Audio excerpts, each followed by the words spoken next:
तर जळगावच्या जामनेरमध्ये आपल्या निवासस्थानी देखील गिरीश महाजन यांनी दिवाळी साजरी केली। कुटुंबासोबत यावेळी महाजनांनी लक्ष्मी पूजनही केलेलं आहे। तर गिरीश महाजनांच्या निवासस्थानी लक्ष्मी पूजन पार पडलेले आहे। त्यांनी आपल्या कुटुंबासोबत लक्ष्मी मातेची पूजा केलेली आहे। या संपूर्ण सोहळ्यावेळेला त्यांच्या कुटुंबियांच्या चेहऱ्यावरती आनंद पाहायला मिळतोय आणि एकत्र फराळ जो आहे तो खाण्याचा आनंद देखील इथं गिरीश महाजनांनी घेतलेला आहे।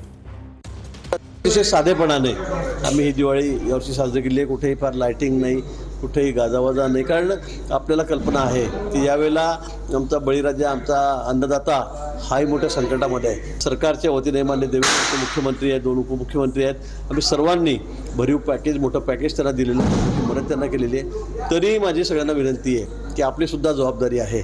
हा आमचा बळीराजा, हा शेतकरी राजा खूप अडचणीमध्ये आहे, म्हणून आपापल्या परीने जे काय होईल ते सगळ्यांनी आपण मुख्यमंत्री सहायता निधीमध्ये त्याला मदत केली पाहिजे।